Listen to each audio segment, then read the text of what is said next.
Yo, what is up? Man, summer is starting to hit here in Sacramento. It is hot. Whew, brother did a slight workout. It's so hot, I don't want no hair around my lips. I shaved off my mustache today. Woo! Let these lips breathe. Breathe. But what I want to talk about during this edition of Director's Talk are tropes. These are things that are in films all the time. And when you try to make your way into the film industry, you gotta have your own style, your own technique, and are you gonna follow what everybody else does? Or are you gonna break the mold? My mentor is Spike Lee. You already know I'm breaking the mold. Like for instance, my very first short was called Don't Look Back. It was a sci-fi horror flick. I used young teenagers, and it was pretty much by the numbers. When I did The Comforter, I broke one of the stereotypical tropes.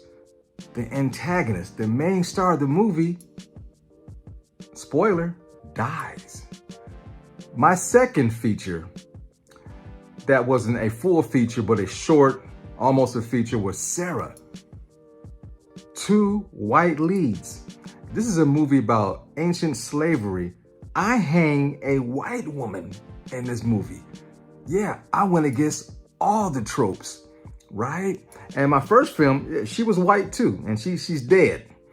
So when I got to my first werewolf film, I knew then I wanted to start casting more Black leads and people in my films, or just people of color in general.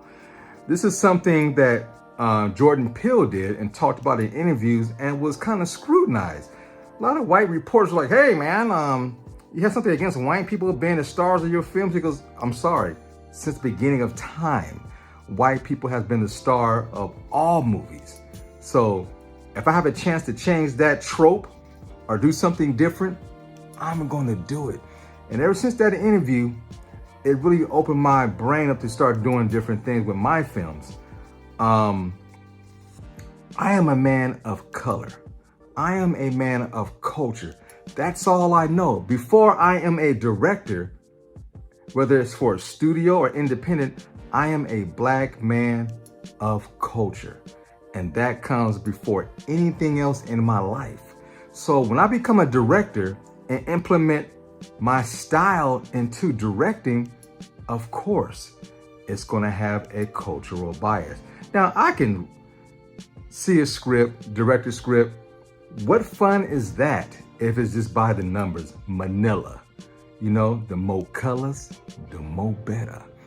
And that's when my last 3 films started taking shape of really getting myself in tune to who I really am and projecting that image onto the screen for all to see. You've never seen a all-Black werewolf lead movie that took itself serious and then also changed how things happen, you know?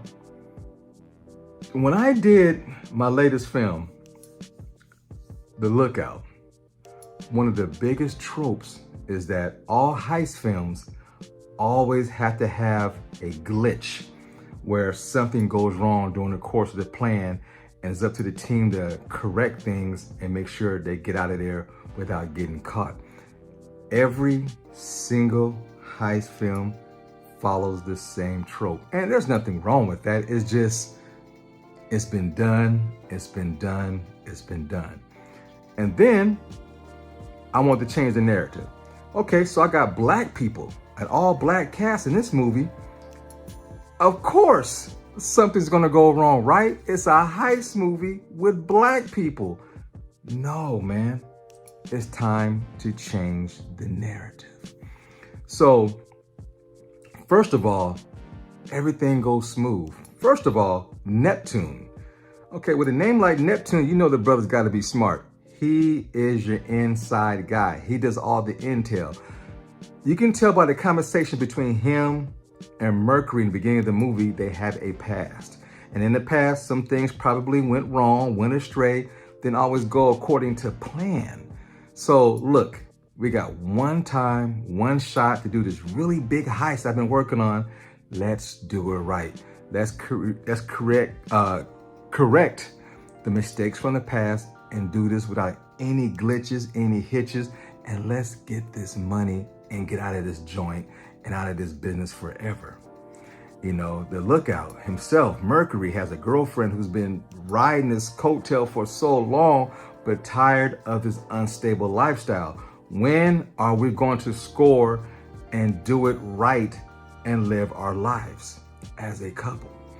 So I took the perspective from that standpoint going into this film.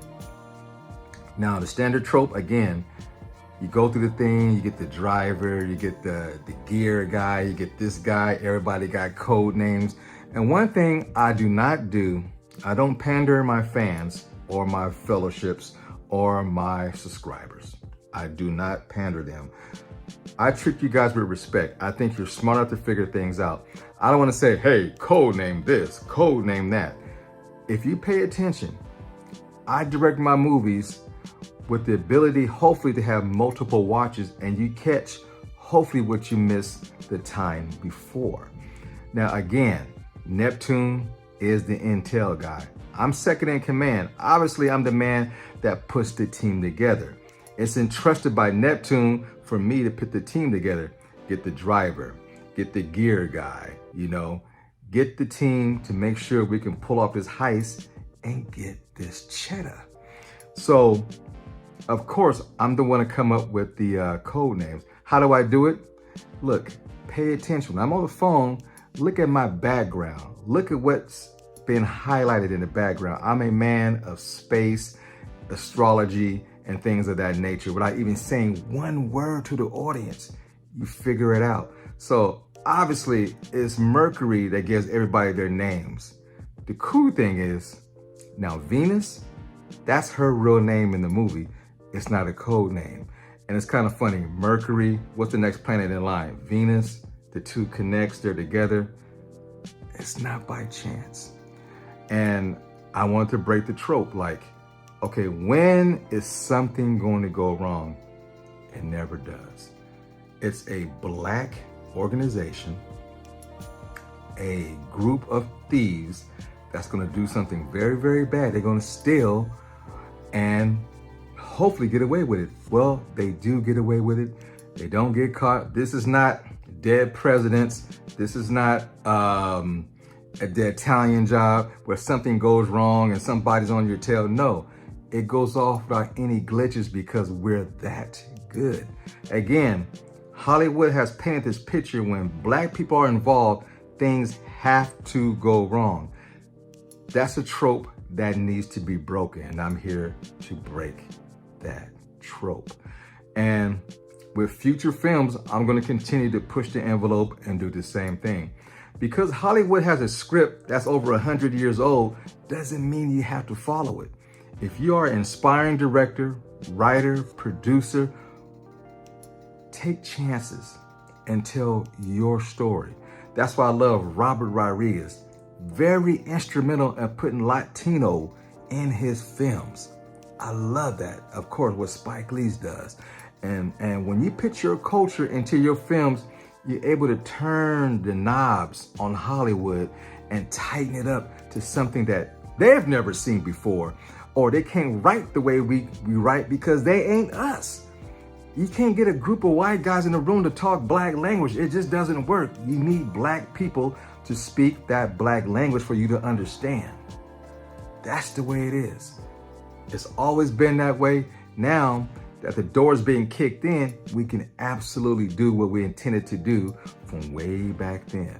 And even on a small level, whether it's YouTube, Tubi, whatever you're doing, project your style onto the audience and let them, conceive what you have in store to portray upon everybody who's partaking of your art form. Tropes are made to be broken. Tropes are not made to keep continuing. Hollywood writes the same story 5 different times, 500 ways. Let's change the tropes. And that's what I'm here to do, man. Hopefully this is a heist film that you've seen before, but at the same time, never seen before. And you walk away going, I'm rooting for the bad guy. I'm rooting for the bad guy. I like this team of people. Very likable squad. Very likable couple. Yeah, are they doing some mishaps? So be it. It is what it is.